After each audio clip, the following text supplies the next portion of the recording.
Admiral Kethtar stood tall on the bridge of his great warship. His forearms moved with grace as he touched the control panels.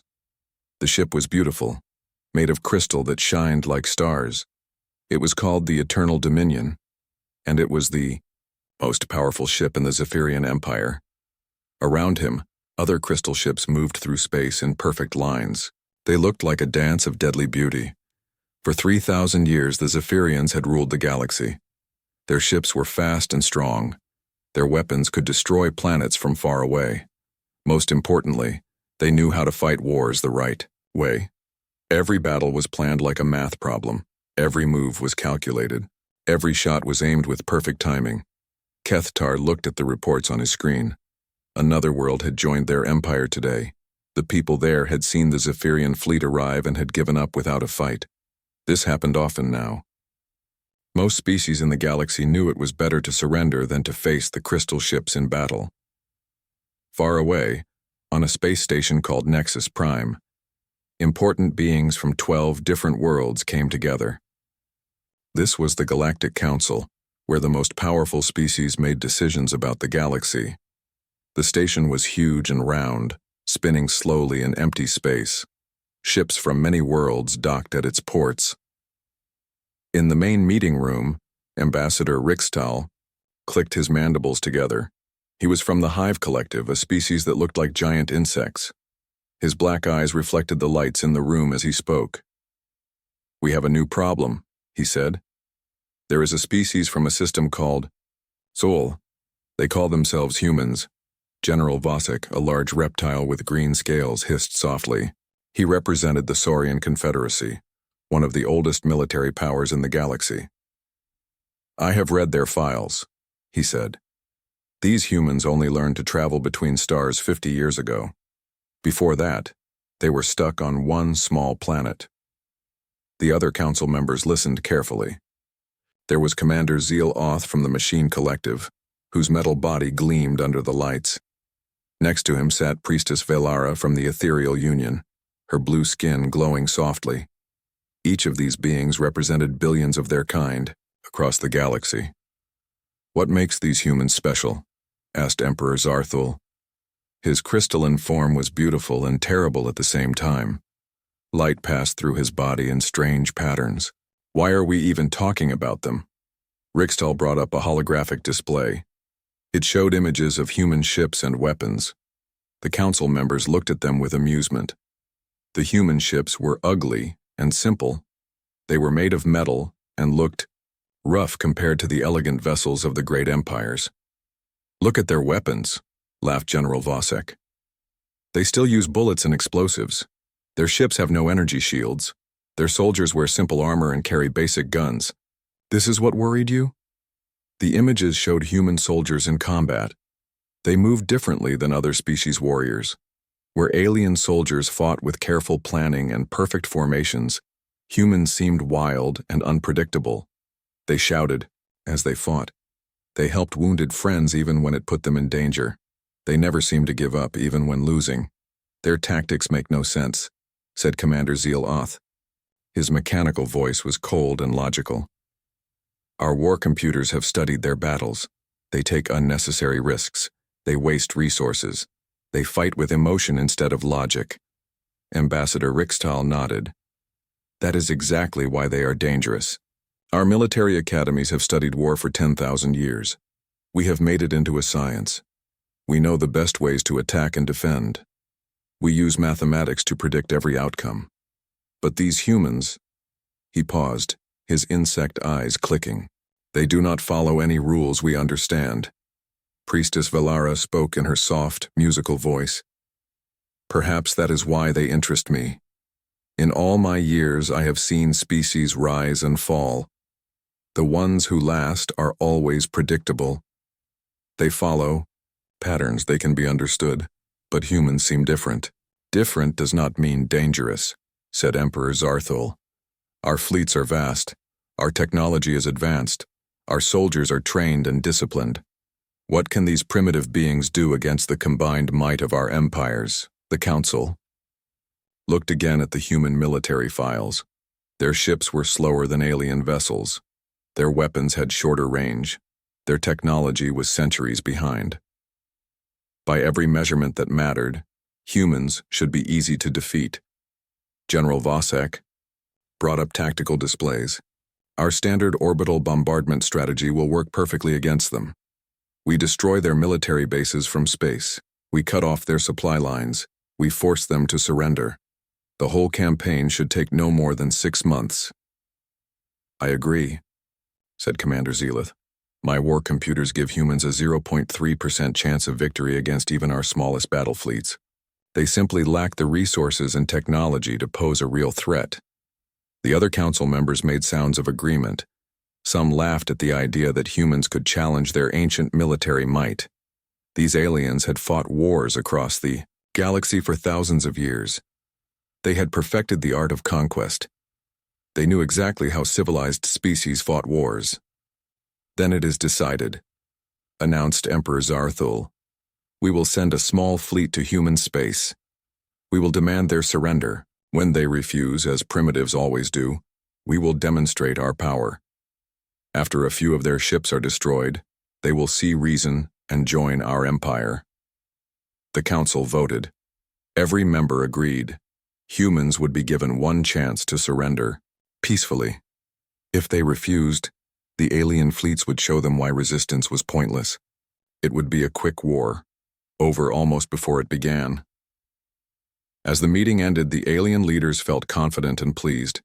They had solved another small problem in their vast empire. Soon, humans would learn their place in the galactic order. They would become servants to greater beings, just like so many species before them. None of them suspected that they were about to learn what real war looked like. Captain Jake Morrison was drinking coffee on the bridge of his ship when the aliens arrived. The UES Defiance was patrolling near the edge of human space, checking for pirates and watching for trouble. It was supposed to be a quiet mission. Jake had been in the military for 15 years, and quiet missions were rare. Captain, called Lieutenant Amy Rodriguez from her station. I'm getting something strange on long-range sensors. Multiple contacts jumping into our space. She looked worried as she checked her screens again. Sir, there are a lot of them. Jake put down his coffee and walked over to look. The sensor display showed dozens of bright dots appearing in space. More kept showing up every few seconds. How many? He asked. 100 ships, sir. Maybe more. Amy's voice was steady, but Jake could hear the concern. They're big, Captain. Much bigger than anything we have. Commander Pete Williams looked up from the tactical station. He was Jake's oldest friend and had served with him since their academy days. Captain, these ships don't match anything in our database. The design is completely unknown. Jake nodded and sat in his command chair. Put it on the main screen. The view changed to show space ahead of them. What Jake saw made him whistle softly. The alien ships were beautiful in a scary way. They looked like they were made of crystal and light. Each ship was perfectly smooth and shining. They moved in exact formations like they were dancing to music only they could hear. Incoming transmission, reported Amy. They're using our own communication frequency. How did they know our language? Put it through, Jake ordered. A voice spoke in perfect English, but it sounded cold and strange. Human vessel, you will stop your engines immediately. You will prepare to be boarded. We are the Zephyrian Empire, rulers of this galaxy. Your species has been selected for integration into our domain. Jake looked at Pete, who raised his eyebrows.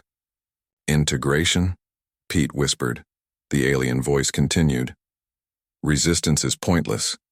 Your primitive technology cannot match our evolutionary superiority. Stand down now and your deaths will be quick and painless. Jake stood up slowly. He had fought in the war on Mars when the colonies tried to break away from Earth. He had been there when pirates attacked the civilian ships near Jupiter. He knew what real fighting looked like. These aliens sounded like they had never been in a real fight in their lives. Amy, open a channel, he said. Channel open, sir. Jake smiled, but it was not a friendly smile. This is Captain Jake Morrison of the United Earthship Defiance. I've got a message for you pretty boys out there. You clearly don't know who you're dealing with. There was silence for a moment. Then the alien voice came back, sounding confused. Your response is not logical. You are one small ship against 100 superior vessels. Surrender is your only option for survival. Let me explain something to you, Jake said, his voice getting harder. Humans don't surrender. We don't back down, and we really don't like bullies. He turned to Pete. What's our weapon status? All systems ready, Captain. Nuclear torpedoes loaded, railguns charged. The alien voice spoke again, now sounding annoyed. You force us to demonstrate our power. Prepare to be destroyed as an example to your species. Jake watched as the alien ships began to move. They formed perfect geometric patterns like flowers made of crystal and metal. Their movements were smooth and calculated. It was beautiful to watch, but Jake had spent years studying military tactics. These formations were designed for long-range, fighting between equally advanced fleets. They were not made for dealing with an enemy who might do something crazy. They're powering weapons, reported Pete. Energy signatures like nothing we've seen before. Amy, get me ship-wide communications, Jake ordered. You're on, sir. Jake spoke to his crew of 200 people. This is the captain. We've got alien visitors who think they own the galaxy. They want us to surrender and become their servants. I told them where they could stick that idea. We're about to show these pretty ships what human engineering looks like. All hands, prepare for combat. The crew responded with cheers and battle, cries that echoed through the ship. Jake could hear them even on the bridge. These were people who had volunteered to serve on the frontier, knowing they might face unknown dangers. They were not the kind to be scared by fancy ships and big talk. Captain, said Pete, their lead ship is charging some kind of super weapon. It's aimed right at us. Jake nodded. Amy, patch me through to engineering. Tell Tony to push the engines. Past red line. I want every bit of power he can give us. Sir, that's dangerous, Amy said. The engines weren't designed for that kind of stress. Neither were we, Jake replied. Pete, arm all nuclear torpedoes. Set them for proximity detonation, and play some music over the ship's speakers. Something with drums. As the first alien, energy beam lanced through space toward them, Jake gave the order that would change galactic history forever. All ahead full. Ram that pretty crystal ship in the middle. The Defiance roared forward, her engines glowing white-hot. Ancient human war songs played over the ship's speakers as 200 humans raced toward certain death with smiles on their faces. The aliens watched in horror as their perfect battle formation was broken by an enemy who treated their own ship like a missile. The collision lit up space like a new star. When the light faded, both ships were gone.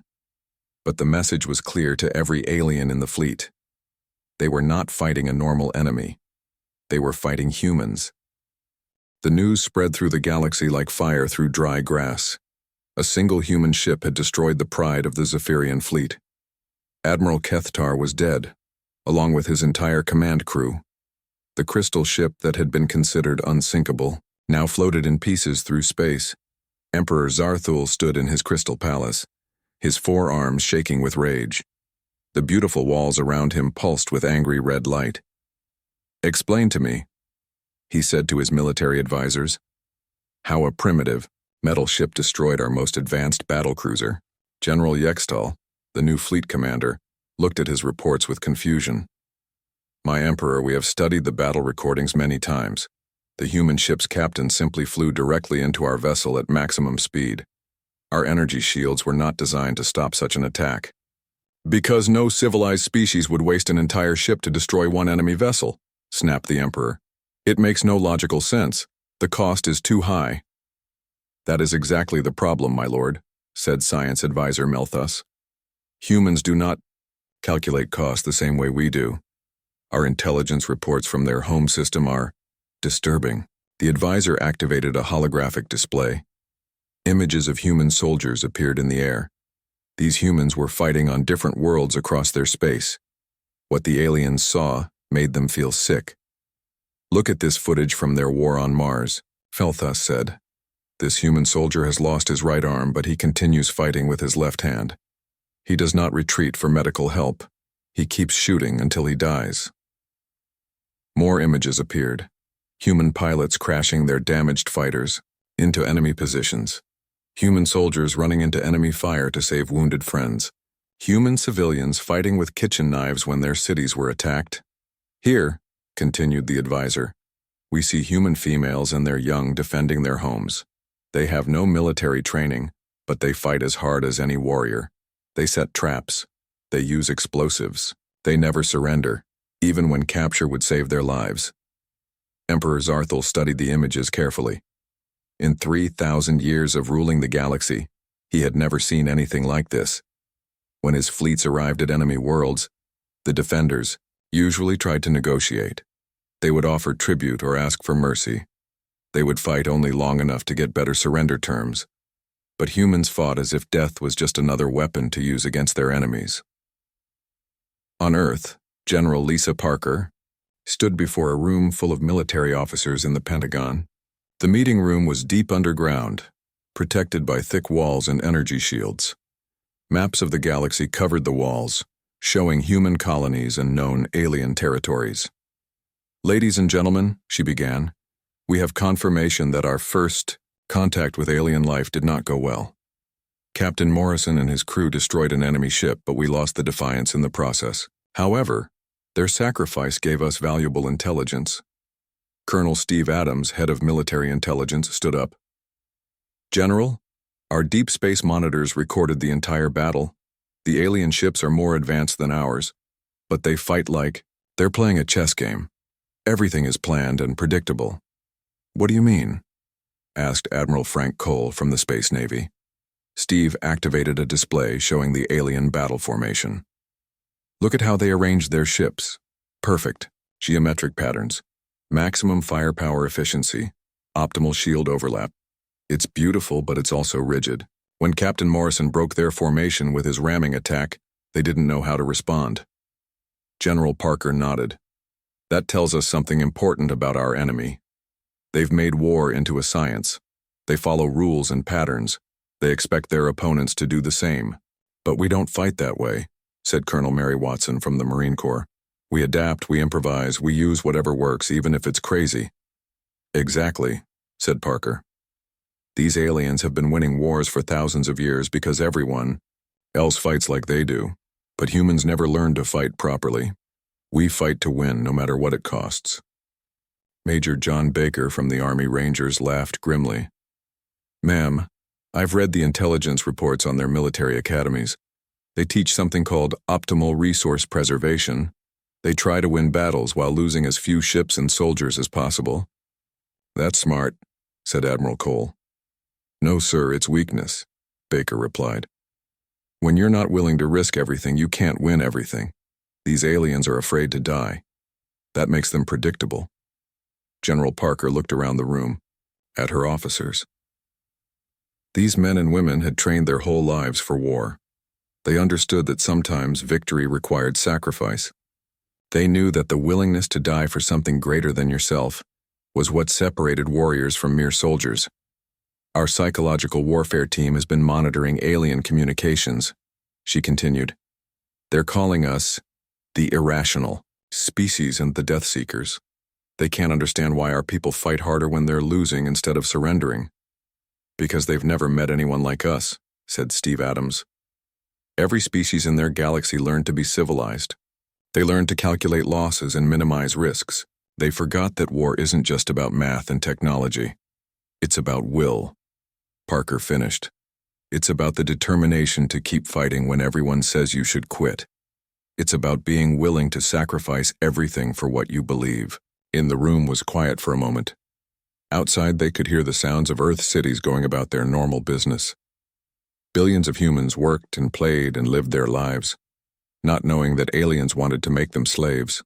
But in this room, the defenders of humanity were planning to teach the galaxy a lesson it would never forget. 6 months after the first battle, the greatest fleet in galactic history gathered near human space. 7 different alien species had joined together for one purpose: to end the human problem forever. Over 10,000 ships floated in perfect formations, their hulls reflecting starlight like deadly jewels. Emperor Zarthul commanded the fleet from his new flagship, the Crystal Eternity. Around him, generals and admirals from across the galaxy planned the final assault on Earth. They had learned from their mistakes. This time, They would use overwhelming force. "The humans have only 300 ships defending their home system," reported General Vosek. "We outnumber them more than 30 to 1. Even with their irrational tactics, they cannot win against such odds." Commander Zeloth's mechanical voice added, "My war computers calculate a 97.8% chance of total victory. The human fleet will be destroyed within 4 hours of battle beginning." Far away on the massive space station called Earth Defense Platform Omega, Admiral Kane Sullivan watched the alien fleet approach. The station was huge, built into an asteroid and armed with the most powerful weapons humanity had ever created. Around it, 300 human ships waited in loose formations. Kane was 55 years old and had been fighting wars since he was 18. He had scars on his face from the Titan Rebellion and walked with a slight limp from the Europa campaign.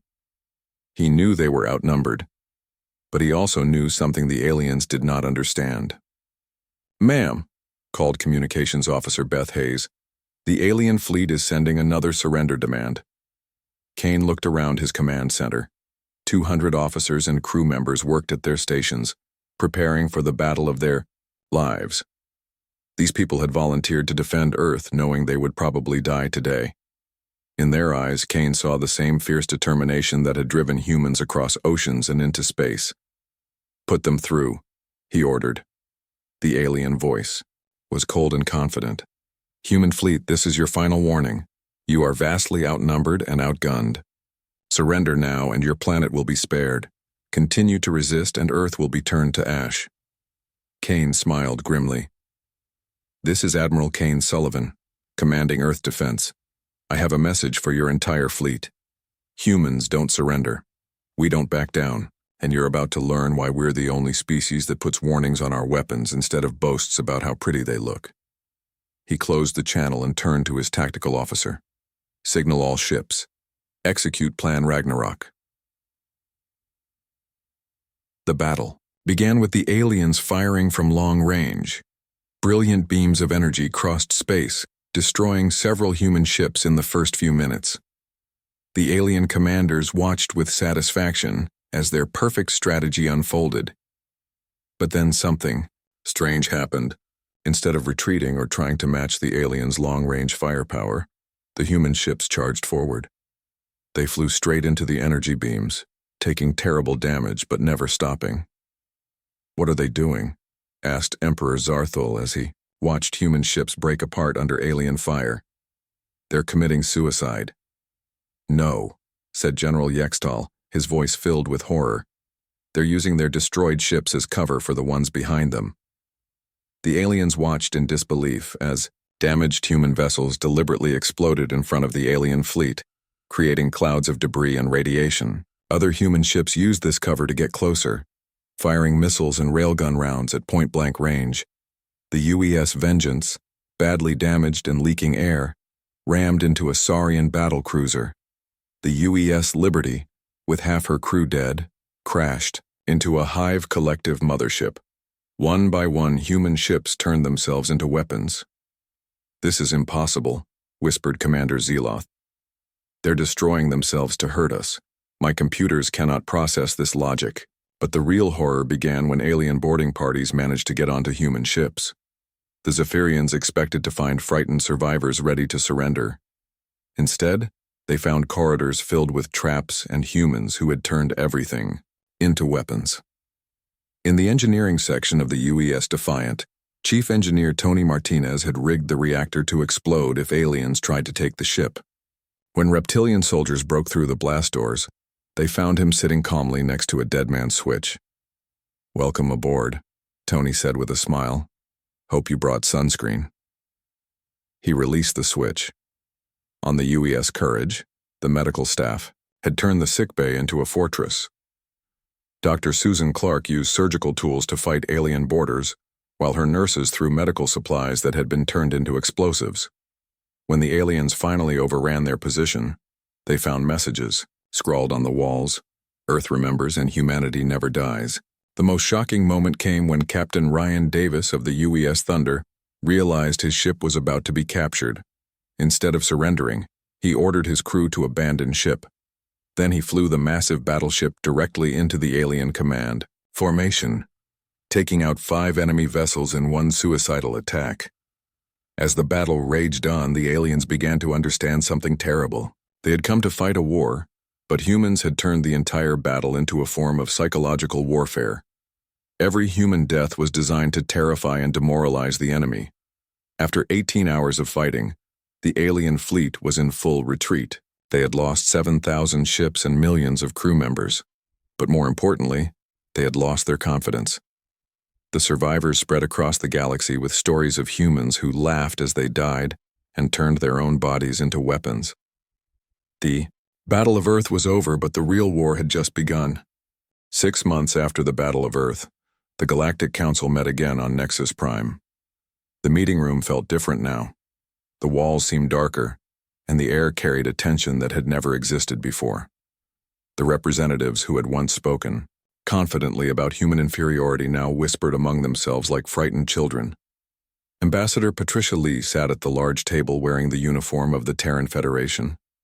She was a small woman with gray hair and kind eyes, but every alien in the room watched her with careful respect. Behind her stood General Arthur Collins, a tall man with scars on his hands from the Mars Wars. The aliens kept their distance from the humans. Emperor Zarthul's crystal form flickered nervously. General Vosik's scales had turned pale green, a sign of fear in his species.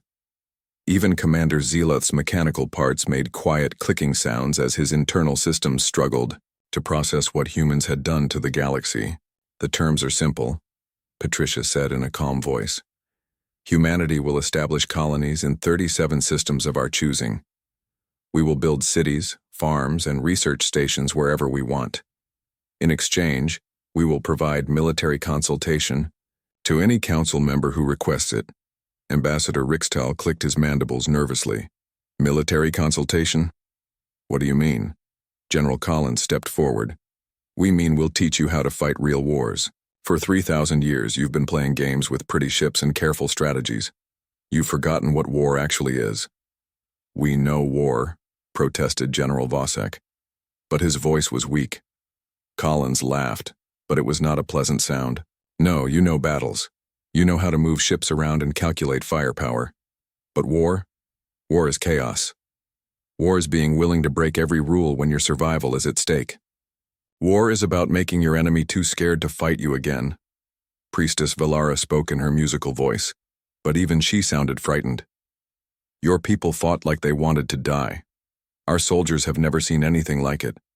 Many of them refuse to serve on ships that might encounter humans. That's the point, said Patricia gently. Fear is a weapon, just like guns or missiles. When your enemies are afraid of you, half the battle is already won.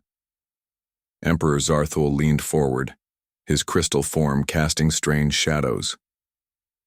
You speak of fear as if it is a good thing. Civilized species try to minimize casualties and preserve life. And that's why you lost, Collins replied.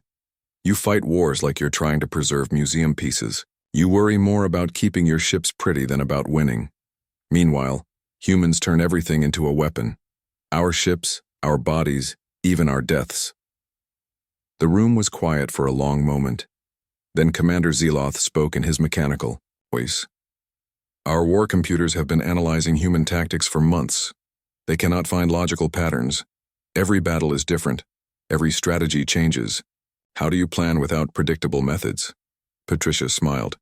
We don't plan the same way you do. We adapt, we improvise. When something doesn't work, we try something else. When we're losing, we get more creative, not more careful. She activated a holographic display showing human military academies. We're going to build schools to teach alien species about asymmetric warfare. You'll learn about psychological operations, guerrilla tactics, and survival techniques. Most importantly, you'll learn that sometimes the best strategy is to do something so crazy that your enemy never sees it coming. General Vosek hissed softly. You want to teach us to fight like humans? To sacrifice our own people for tactical advantages? We want to teach you to win, Collins answered. Right now, if a really dangerous enemy attacked the galaxy, you'd All be destroyed because you fight by rules that don't exist in real war. Someone needs to prepare you for threats that won't be as nice as humans have been." "Nice?" squeaked Ambassador Rickstall.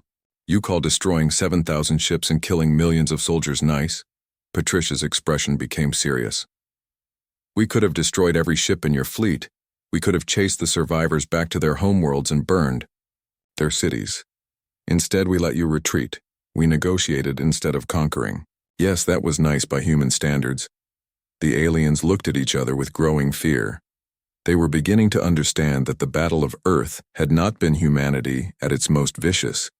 It had been humanity showing restraint. "There's something else," Collins continued. "We've detected signals from outside the galaxy. Something big is coming this way. Something that might not be interested in negotiation or surrender. When it arrives, you're going to need soldiers who know how to fight without rules." Emperor Zarthol's light pulsed anxiously. "What kind of signals?" "The kind that suggest a species that destroys entire star systems for fun," Patricia replied. "The kind that makes humans look peaceful and friendly." The council members exchanged worried glances. If humans were considered the scary species in the galaxy, what could be worse than them? "So here's the deal," Collins said. "We'll teach you how to fight like humans. We'll show you tactics that will give your enemies nightmares. In return, you give us those 37 systems and you stop trying to make us follow your civilized rules." One by one, the alien representatives agreed. They had no choice. The galaxy had changed forever, and humans were now the species others called when they needed someone willing to do what others could not. As the meeting ended, Patricia stood and looked around the room. "Welcome to the new Galactic Order," she said. "Try not to make us angry." The aliens filed out in silence, each wondering what they had unleashed upon the galaxy. They had wanted to conquer humanity, but instead they had awakened something that would reshape the meaning of war itself. Humanity had taken its place as the galaxy's warriors, and the universe would never be the same.